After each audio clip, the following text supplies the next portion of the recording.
I'm not here to talk about plans to deal with this till 2017. I'm saying we've got a real problem, and I'm tired of Republicans and Democrats who either want Republicans who want to burn the place to the ground, and Democrats, with all due respect, who want to offer a plan that gets it through their end of their second term of their presidency, and then screws me and my kids when it's over. And until we do that, we have to deal with the extraction that is at foot. It is the reason the financial markets are behaving the way they're behaving. That is a mathematical fact. This is not some opinion. This is a mathematical fact.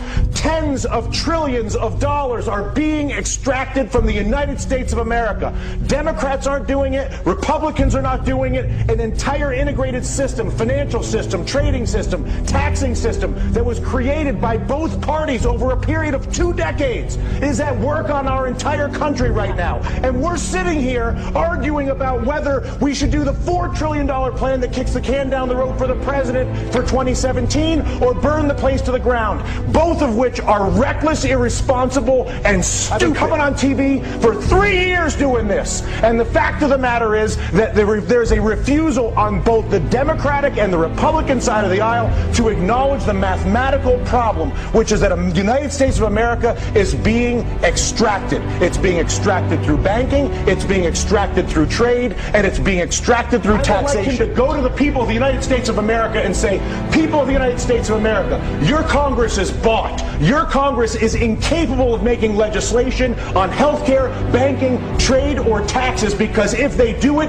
they will lose their political funding and they won't do it. But I'm the President of the United States, and I won't have a country that is run by a bought Congress. So I'm not going to work with a bought Congress and try to be Mr. Big Guy. I'm working with the bought Congress. I'm going to abandon the bought Congress like Teddy Roosevelt did, and I'm going to go to the people of the United States and I'm going to say, you've got a bought Congress.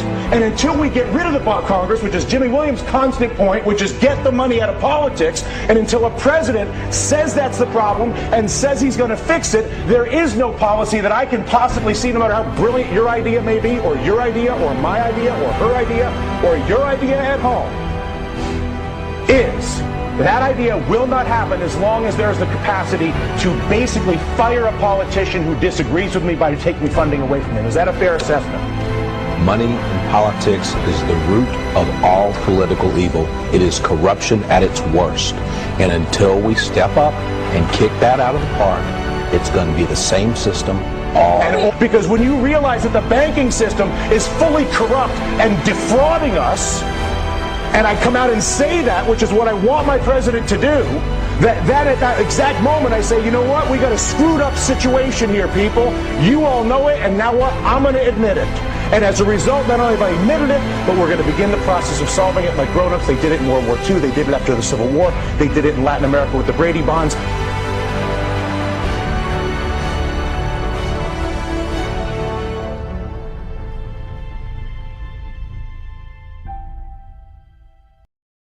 They got through the USA Patriot Act, which removes many of our liberties. Nobody made a sound when we lost habeas corpus, due process of law. And suddenly Bush managed to get rid of it. Where was a voice on television, aside from mine, that spoke out against this? Where are all those noble jurists, those great lawyers, those lovers of liberty? Where the hell were they? They were nowhere. Now we have a totalitarian government. And the totalitarian government wants to watch everybody, total surveillance of everyone. They listen to the telephone conversations. They look at your credit cards. They look where you travel. We are totally policed. This is contrary to everything in our Constitution.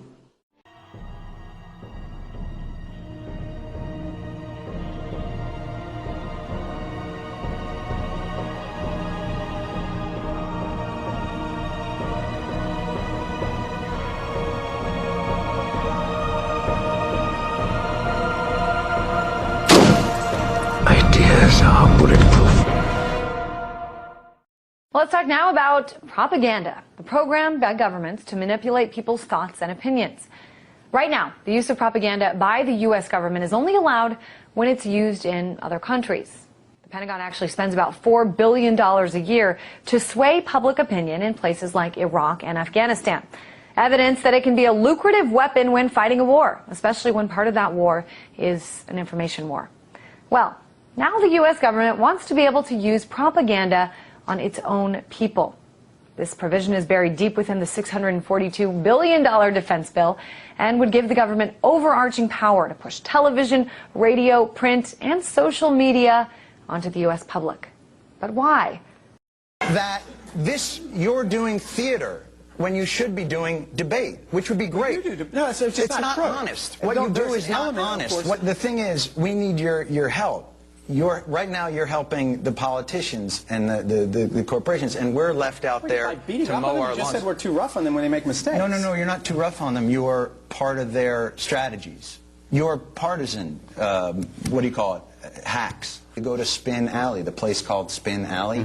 Now, don't you think that for people watching at home, that's kind of a drag, that you're literally walking to a place called Deception Lane? Like, it's Spin Alley.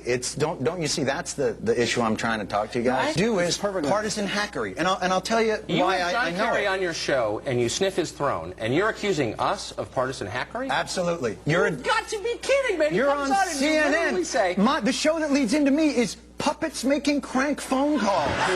What is wrong with you? Well, I'm just saying, there's no reason for you, when you have this marvelous opportunity not to be the guy's butt boy, to go ahead and be his butt boy. Yes, It's embarrassing. At all. I do think you're more fun on your show. Just my opinion. But John Stewart goes one-on-one with his fans. You're as big a dick on your show as you are on any show. Now you're getting into it. I like that. Yep. Perhaps the most startling thing that I can share with you is that all of the conspiracy theories that you've ever heard about one world government, about the UN takeover of the world, all of those conspiracies have now been laid to rest. There's nothing conspiratorial about it. It's all public.